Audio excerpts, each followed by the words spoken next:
from the first play to the last play. Fast, physical, relentless. Smart, disciplined, poised. One play at a time, 6 seconds of play. Every play's got a life and a history of its own. Like it's nothing. Not affected by success, not affected by failure. On to the next play. Never satisfied. Playing to a standard, not the circumstances of the game. You're up in the fourth quarter, 52-7.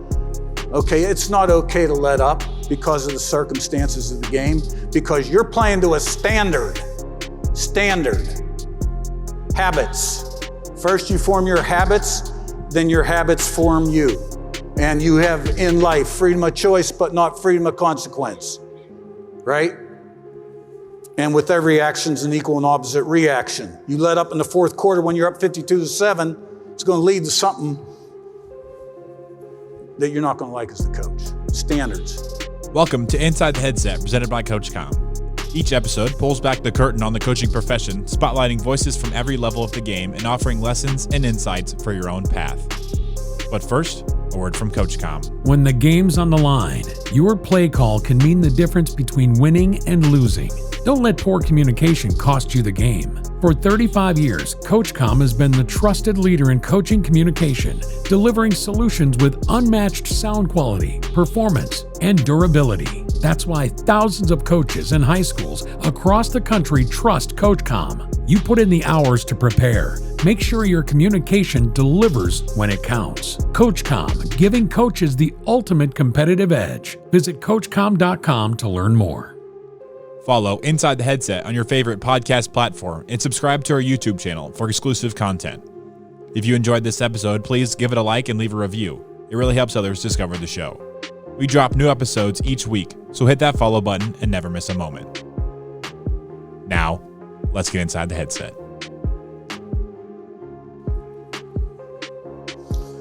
Well, there's a lot of different ways I could go with this thing. I forgot to thank my wife, Manette, and that's our youngest, Natalie, who works as a resident here in Charlotte. And I asked them, I said, which way do you think I ought to go with this thing, you know? And, they offered their opinions, so. Hey, I love football. I love competition. It makes me go. I'm a pretty simple guy. I'm a football family kind of guy. I'm in that office every single day, but I don't make the coaches be in there all the time when I'm in there. You know what I mean? Because I like tape. I like studying ball. I like getting better. I feel compelled to improve and get better every single day, because I do firmly believe that you get better or you get worse. You never stay the same. And if you're not striving, somebody else is, and they are catching your ass. Right? And you are getting worse. And I believe that. Now, I'm a head coach number one, but probably what I like watching on tape more than anything else is offensive football, because I grew up as an offensive coach. Probably the best year I ever had as a coach, as a young coach, was when I was a graduate assistant defensive back coach my second year at Pitt for Foge Fazio, and got to look at offense from the other side. That was extremely valuable. But I'm the kind of guy that once technology came around, I still can have a hard time turning on a computer. I've never done PowerPoint, which was a rage. But I can sure make some offense, defense, and special teams cut-ups. I'll tell you what. If you can categorize it, break it down, one thing I am is structured, organized, and I break it down to the smallest component. I got thousands and thousands of cut-ups, and I'm making them every single day. And that's what I love to do. Okay, but how did I get here? Woo! It's like that Talking Heads song. How did I get here? What have I done? Right? This will be year 43 for me. My dad was a coach. In third grade, we moved to Morgantown, West Virginia, and Bobby Bowden took the West Virginia job. And my dad went with him.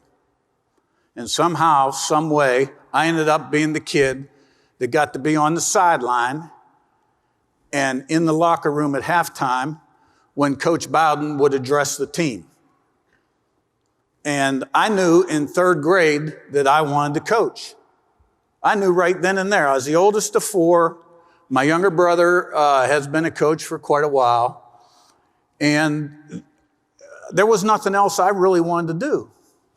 And I'll never forget, and I'd study these coaches and their families when they make these moves and what happened to their families. And then other coaches that would come, take jobs with our opponent. Johnny Majors. Johnny Majors goes to Pitt in 1972. One of the worst football programs in America. It's the last year you can sign unlimited amount of high school prospects. He signs 95 guys. And one of those guys is Tony Dorsett. And they win the national championship in 1976. And back then, for all you people that love college football like me, on Saturday, you'd get one, maybe two games on TV. Like you were going to get USC, UCLA, Michigan, Ohio State, the rivals, Alabama, Auburn. And it wasn't like today. You didn't have cable. But Sunday morning, you had Notre Dame football, Ara Parsegian, and in Morgantown, West Virginia, you had the Johnny Majors show. And you listen to Johnny Majors talk about pride and enthusiasm. Well, the reason I talk about that is I had the opportunity to work for Coach Majors his second time around at Pitt, which was at that point in my career a highlight. So I was a guy that got a great opportunity at a very young age at programs that struggled. I was coaching at Rice back in the Southwest Conference. We played SMU before they got the death penalty. Temple, Pitt, Coach Majors gets let go. Walt Harris, I'm retained. Only guy retained. Great quarterback coach. And I was a quarterback guy. And boy, did I really learn about quarterback play from Walt Harris. And then I was offered a position by Chuck Amato at NC State in 2000. That was the first $1 million staff where the 9 coaches' salaries together equaled $1 million. How about that? The $1 million staff. Now we got $4 million quarterbacks. And that was a great ride. Had an opportunity to go to Green Bay, within a week. It was a tremendous opportunity. Really had to kind of choose my path. And I stuck with the college route and spent 7 years in Raleigh. It was great. Our kids were young. We loved it there. Had the opportunity to coach Phillip Rivers, recruit Russell Wilson. We won a lot of games early. And it was great. And then everything kind of changed for me. Nick Saban left the Dolphins and went to Alabama in 2007. And I went with him, became part of his original staff. Now, my dad was a Hall of Fame coach, but I never coached for my dad. But I learned a lot from my dad. My dad was a great role model, a great leader. He led by example. And he had a little John Wayne or Clint Eastwood in him. He had a little something, and people loved him. And he was a very upfront guy. He'd tell you what was on his mind. He didn't spice words. He had tremendous work ethic and competitive. Simple. Loved football. Very religious. Was given his last rites twice after his 3rd year as head coach at West Virginia. Come down with a very rare form of cancer my senior year of high school, and he beat it. But he lived 43 more years. It was blessed. Passed about 3 falls ago. But obviously there's a lot of him in me. But what I learned from Coach Saban, after 1 year at Alabama, and he was in about his 12th or 13th year now as a head coach, really just kind of sewed it all together for me. Because it just made so much sense to me, things that I believed, but it just tied it together. I didn't have it tied together on how to run a program from A to Z. And you've heard other guys say it was a doctorate level course or this, but we went in there, we're 7-6 our first year. Lost Louisiana Monroe at home, game 11. I mean, we had a lot of work to do. It wasn't Alabama then. But that first recruiting class, we signed 6 first-round draft choices. Julio Jones, Dante Hightower, Mark Ingram, Terrence Cody, Mark Barron, Courtney Upshaw. Following year, 12-0. Play Florida in the SEC game, 1 versus 2. Tim Tebow, junior year, Urban Meyer, right?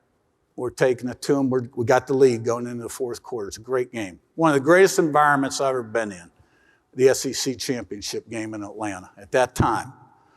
And Tim Tebow took that game over with about 5 minutes to go in the game, and they won.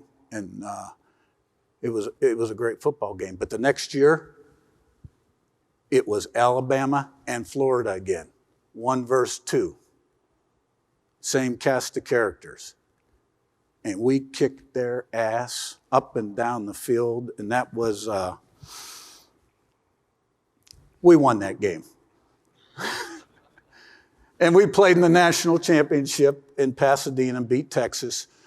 But honestly, compared to those 2 SEC championship games, you could not duplicate that environment. It was unbelievable, unbelievable. Anyway, after year 4 with Nick, I was hitting a big 5-0. Now, my son was a freshman in college, and I had 2 girls that wanted to be doctors.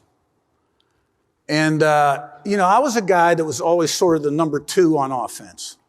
The guy the coordinator would lean on, for ideas, or, sometimes it was, he'd be the run game coordinator or whatever.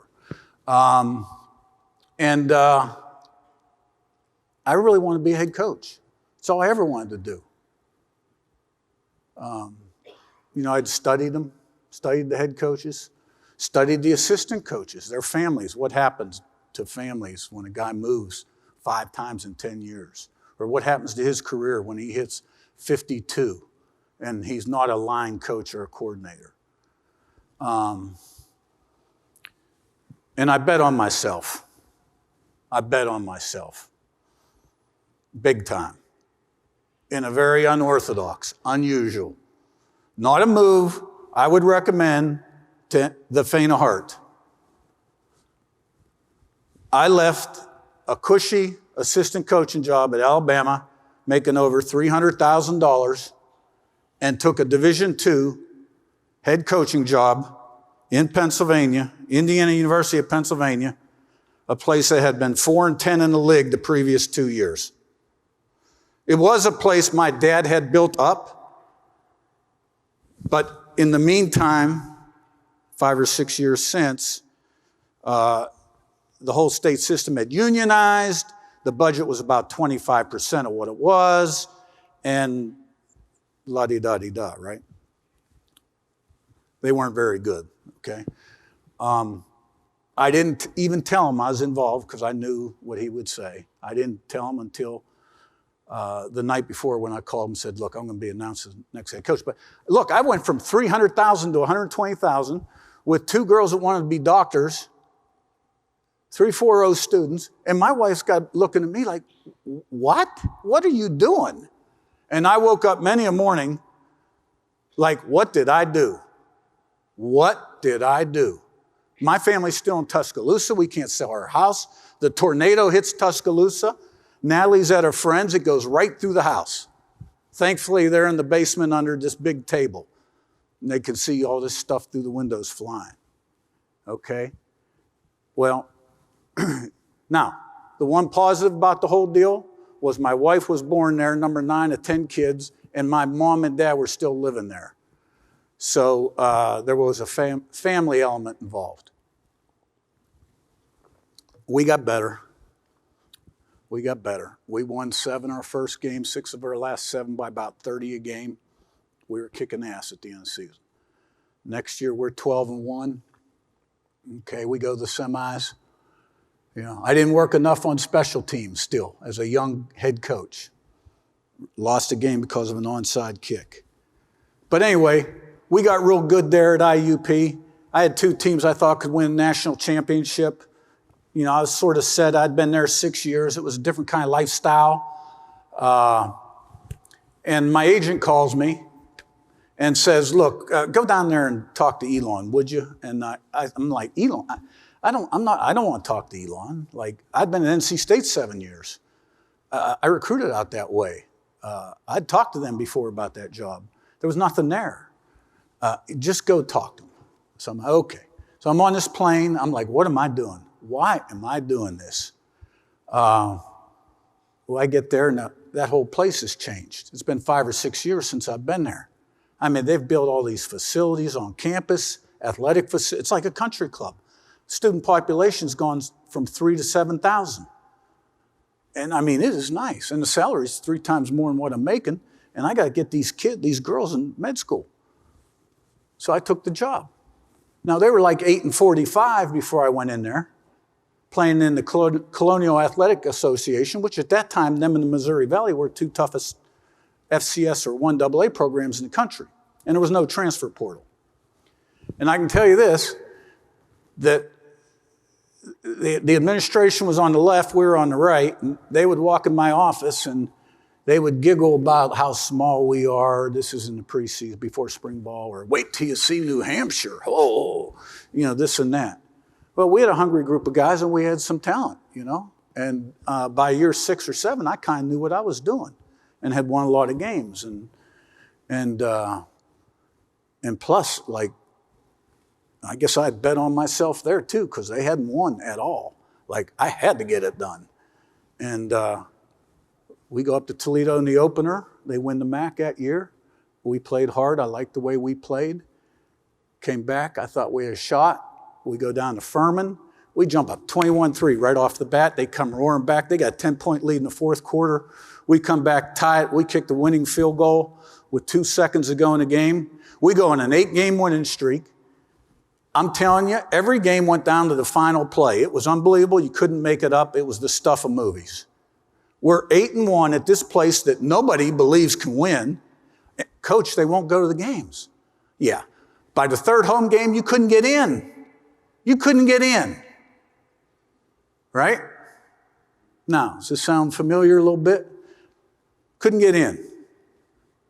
So we lose to JMU at the end of the year in what would have been the conference championship. The following year, we're 4-1. We go up to JMU. They've won like 25 in a row at home.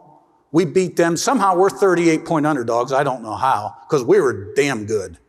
We beat them up there, but we lose our running back at the end of the game. We lose our quarterback to non-contact knee. The first series, next game, we still made the playoffs, but we could have been better. So end up at JMU, you win 5 championships in 5 years, right? Win a lot of games.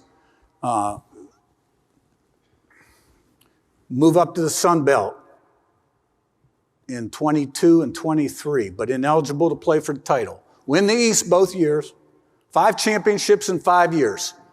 Okay? Now I got a group of assistant coaches been with me a while, sitting here today. My defensive coordinator, Bryant Haynes, will be going on year 12. My offensive coordinator, Mike Shanahan, will be going on year 11. I hired these guys as part-time coaches at the D2 level for $6,000. Now, what do you think they're making as Big Ten coordinators right now? Right? Now, they ain't been coordinators the whole time, and then I got a lot of them been with me 5, 6, 7 years. I don't know why they tolerate me, but they do. Okay, we must be doing something right. We must be doing something right because in our first year, a lot of these guys have been with me the whole time, 4 different jobs, right? 20 more wins than the previous season. We averaged 5 wins more a year, year 1. Okay?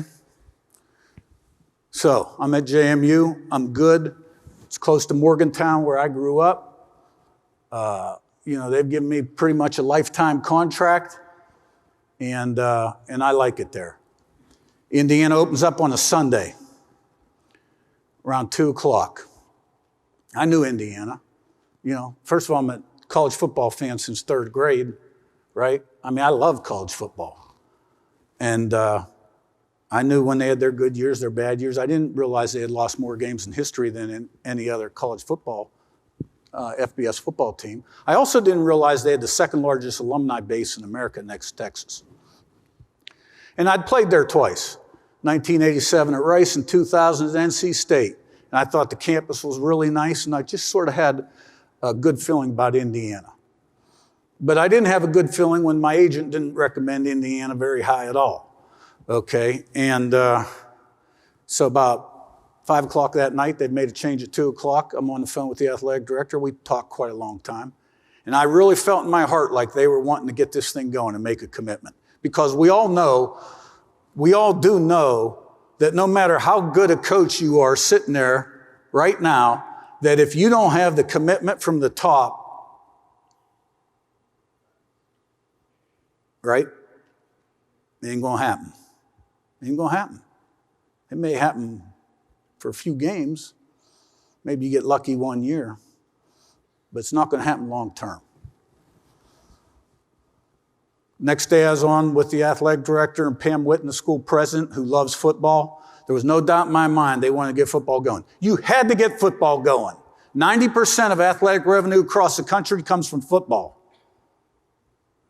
And you like being in the Big Ten? You better get good at football. And that's what I preached in the spring, summer. All these different places would go, right? Indiana basketball school, right? Not anymore.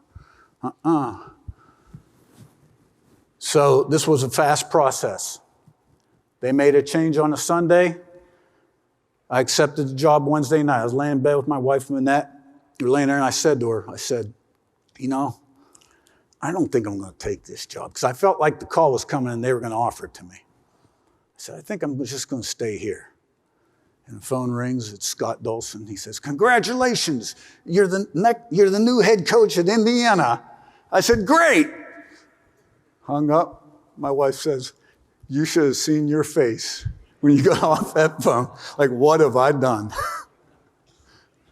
Well, I told my team the next day, and Friday morning, we were on a plane, about 4 or 5 assistant coaches, my strength coach.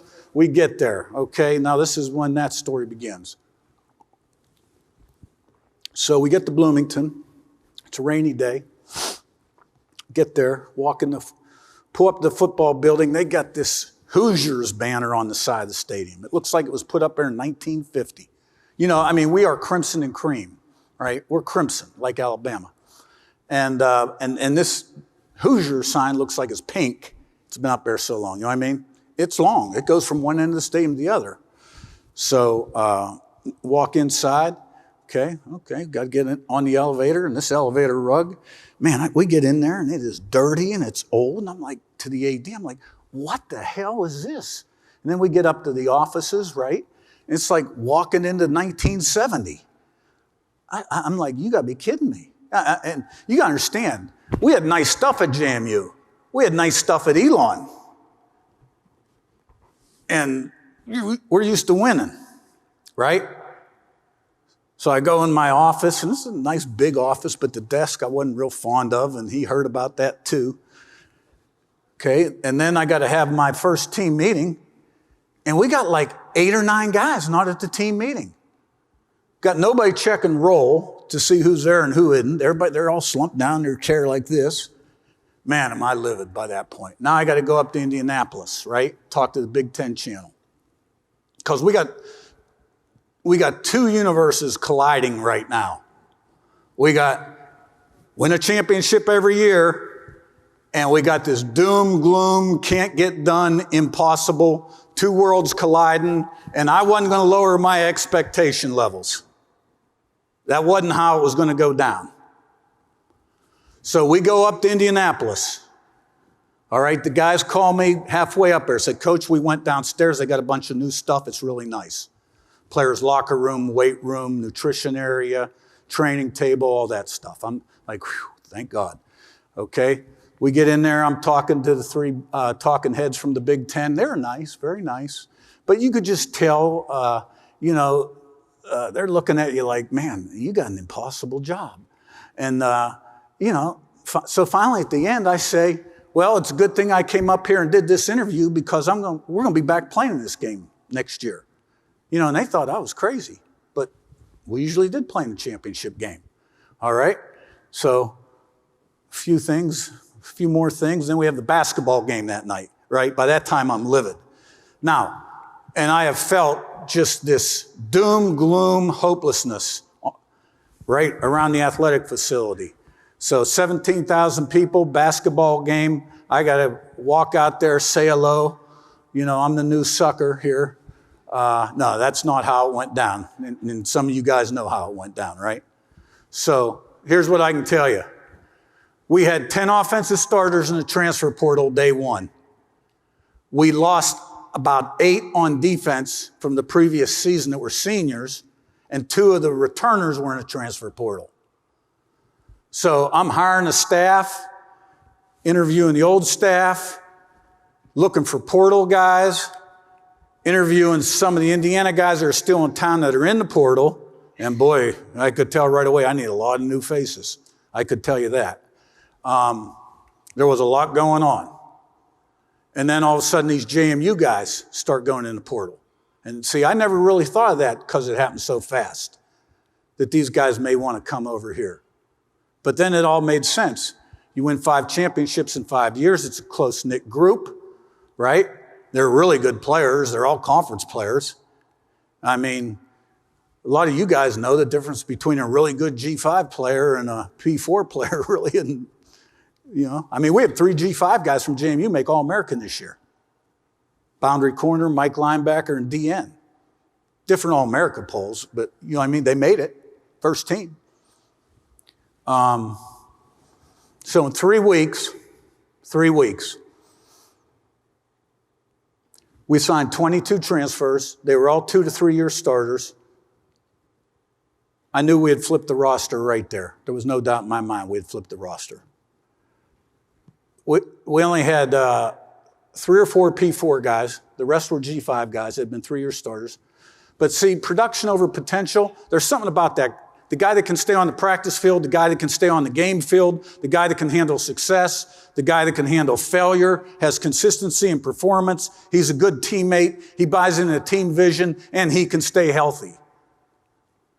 Like when you Google that guy on ESPN and see his stats, that's what shows up when you see a guy that's caught 35 to 40 balls 3 years in a row, right? That's what those numbers mean. So, and that's when the Google me comment came from me, because I had to do my press conference and I didn't see the light of day in December, right? And then at the end of my press conference, I got asked the same question for the 15th time, and finally I put my head down, and you know what I said. Okay? So, but we had a good we had good winter conditioning. I got a great strength and conditioning coordinator, Derek Owens, good spring, good summer, good fall camp, but you got to put it on the field, right? Now, by then, we've created quite a bit of excitement. Okay, we've stirred things up. I've stirred things up a little bit, with the media, and the people kind of like it because, they're thinking that Indiana football's hopeless and maybe we'll go there and tailgate, watch the first quarter, and then we'll go home, right? Which is kind of like what everybody did. But now they're kind of excited. And, we go out there that first game. We got a 3-score lead at halftime. Stadium's about 80% full. Come out second half. Half the people had left. They're gone. I'm like, what the hell's going on here? I address it in my press conference. Okay. Next game, more of them stayed to the end. We go out to UCLA, Rose Bowl. Oh, that's all I heard the whole offseason. I can't wait to go out to Rose Bowl. We played out there in '67, got our asses kicked by O.J. Simpson. But, boy, a lot of people going out to that game. So, business trip for us. We play them in the parking lot. We went out there and whipped them pretty good, okay? When we got back, everything changed. Every game was sold out. 5,000 to 10,000 people outside tailgating that couldn't get in the stadium. The merchandise, the towels, you name it. It was incredible. And, the team, I'd seen it happen at Elon. With every win, with every success, came belief, came confidence, and it was like a snowball.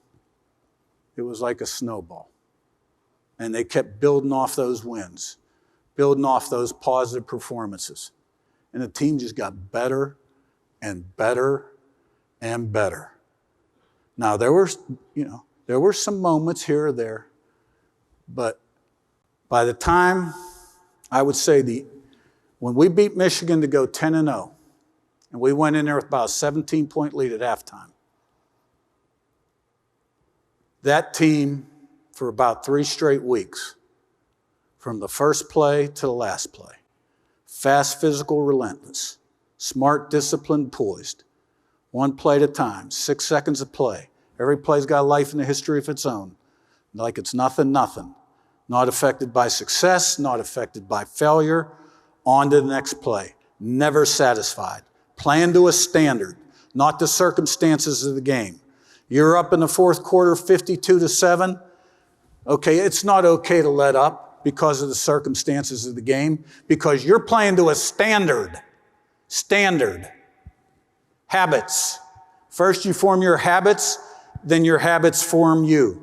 And you have in life freedom of choice, but not freedom of consequence. Right?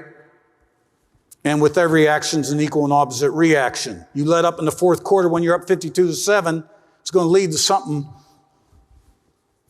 that you're not going to like as the coach. Standards. All right? And then we found out we had to get a little better in some areas against some teams that were pretty darn good. But we were 11-2. We lost or had setbacks to the number 1 and number 2 team in the country on the road at their stadium in a hostile environment. Those are our 2 losses. So it was a heck of a year. And I'm not going to say anything about where I think we should be ranked in the top 5, since we were 11-2 and our 2 losses were on the road to the number 1 and number 2 ranked team in the country. I mean, common sense and logic would dictate something, wouldn't it? But sometimes common sense ain't so common. Okay. We're very much process-oriented. A lot of this stuff I learned from Coach Saban. You've heard a lot of this stuff before. High standards and expectations in everything we do, accountability throughout the entire organization. It's all about people.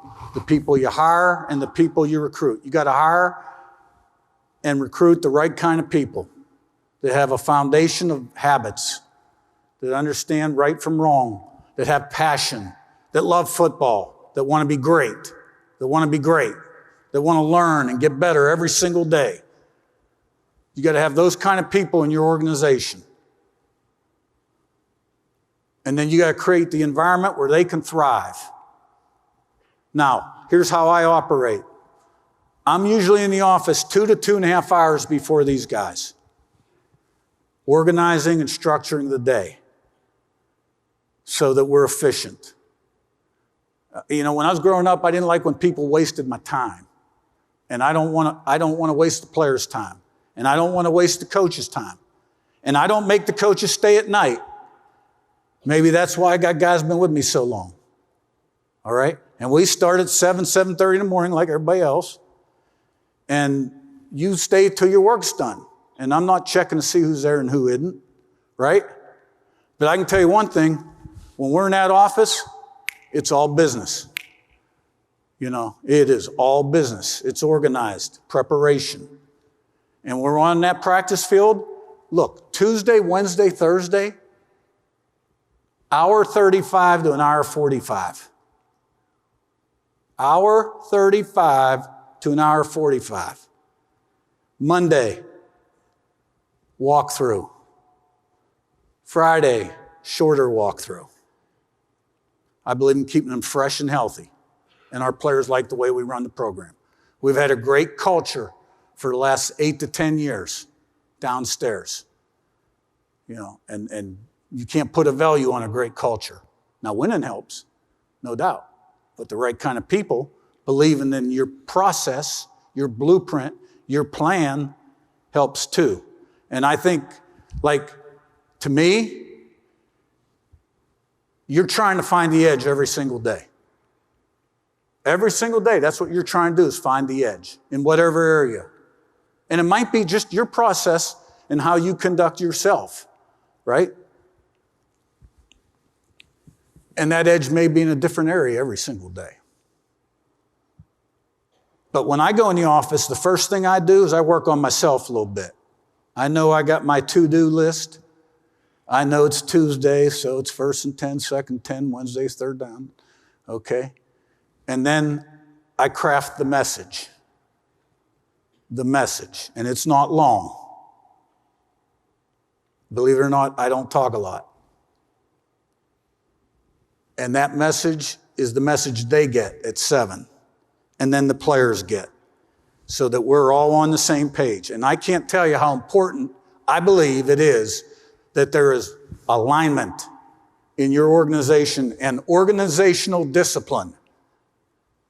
Organizational discipline. Where all the oars are rowing together as efficiently and effectively as possible. And one of the reasons we were as successful as we were this year is everybody bought into the team concept. Sure, Surratt wanted to catch 60 balls. You know, Kamara wanted to get 15 sacks. But we keep the main thing the main thing. And at the end of the day, that's the most important thing. Because team, T-E-A-M, together, everyone accomplishes more. And that's the truth. When you win, you're going to have more all-conference guys, more guys drafted, more free agents. You're going to get more publicity, et cetera, et cetera. So I know I'm missing a lot of things as my time is running out here that I probably wanted to share. I did forget to tell that story about being in D2 playoffs only when everybody was home for Thanksgiving, right? And I used to have to clean the staff table and take the garbage out. That was a long way from Alabama, but I'm a long way from there now. And you know, my goal was never really to leave any of those places. I just worked as hard as I could every day and tried to make the program better. And one thing led to another. But it's all about people. You got to have the right people. So, and you got to get better every day. Get better or worse every single day. All right, guys, look, this is a great business. Every day is a new challenge. You're special to be in this business because it takes special characteristics. And you know, as well as anybody, you know, the difference between good and great, you got to have some unusual special characteristics to get from good to great, right? You got to have a special discipline, a special commitment, work ethic, and focus. So, appreciate you. Best of luck. It was an honor to talk to you. Thank you very much. When communication counts, trust the headsets trusted by the best. From high schools to the biggest college programs, CoachComm keeps coaches connected and teams prepared to win. Learn more at CoachComm.com. Thanks for listening to this week's episode of Inside the Headset, presented by CoachComm. If you'd like to learn more about this week's episode, head over to AFCA.com. There, you can access every episode and find corresponding show notes. Remember, you can catch every episode of Inside the Headset presented by CoachComm on wherever you get your podcasts, including Spotify, Apple, and YouTube. While you're there, we'd love for you to take a moment to rate, review, and subscribe to the podcast. Your feedback helps us improve and grow. Keep up with the latest news by following us on social media. Connect with us at Inside the Headset, and remember to tag us when you share your favorite episodes. For more updates on all things AFCA, be sure to follow the @WeAreAFCA social media accounts. If you're not a part of the AFCA community yet, visit AFCA.com to join thousands of NFL, college, and high school coaches nationwide and across the globe. Elevate your coaching game with an AFCA membership. You'll gain exclusive access to the annual AFCA Convention, magazine, digital library, and AFCA Insider email. Stay up to date with the latest stories and news on the AFCA website. More than just a convention, the AFCA offers continuous education, guidance, networking, and more. Celebrate the past and shape the future with the AFCA. It's about fostering exceptional coaches who create outstanding teams and even better individuals. Invest in your skills and make a lasting impact today by engaging with the AFCA. Your journey starts here.